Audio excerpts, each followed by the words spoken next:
Chapter 14. At the time when Amraphel was king of Shinar, Arioch, king of Elasar, Chedorlaomer, king of Elam, and Tidal, king of Goyim. These kings went to war against Bera, king of Sodom, Birsha, king of Gomorrah, Shinab, king of Admah, Shemember, king of Zeboim, and the king of Bela, that is, Zoar. All these latter kings joined forces in the valley of Siddim, that is, the Dead Sea Valley.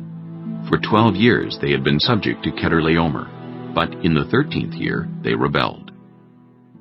In the 14th year, Chedorlaomer and the kings allied with him went out and defeated the Rephaites in Ashtaroth-Karnaim, the Zuzites in Ham, the Emites in Sheva-Kiriathaim, and the Horites in the hill country of Seir, as far as El-Paran near the desert.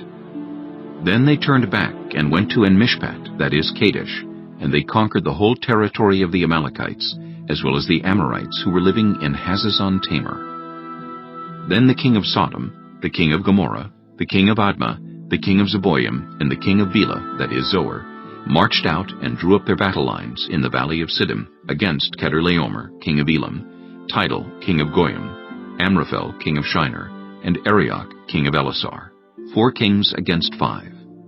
Now the valley of Siddim was full of tar pits, and when the kings of Sodom and Gomorrah fled, some of the men fell into them, and the rest fled to the hills. The 4 kings seized all the goods of Sodom and Gomorrah, and all their food. Then they went away. They also carried off Abram's nephew Lot and his possessions, since he was living in Sodom. A man who had escaped came and reported this to Abram the Hebrew. Now Abram was living near the great trees of Mamre the Amorite, a brother of Eshcol and Aner, all of whom were allied with Abram. When Abram heard that his relative had been taken captive, he called out the 318 trained men born in his household and went in pursuit as far as Dan. During the night, Abram divided his men to attack them, and he routed them, pursuing them as far as Hobah, north of Damascus. He recovered all the goods and brought back his relative Lot and his possessions, together with the women and the other people.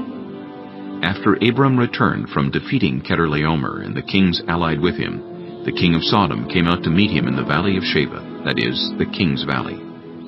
Then Melchizedek, king of Salem, brought out bread and wine. He was priest of God Most High, and he blessed Abram, saying, Blessed be Abram by God Most High, Creator of heaven and earth.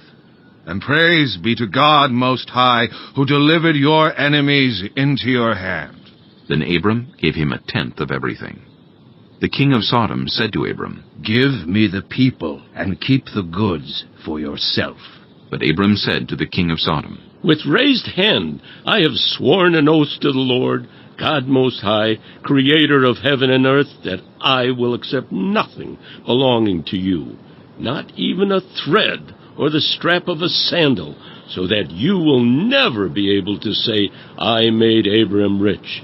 I will accept nothing but what my men have eaten, and the share that belongs to the men who went with me, to Aner, Eshcol, and Mamre.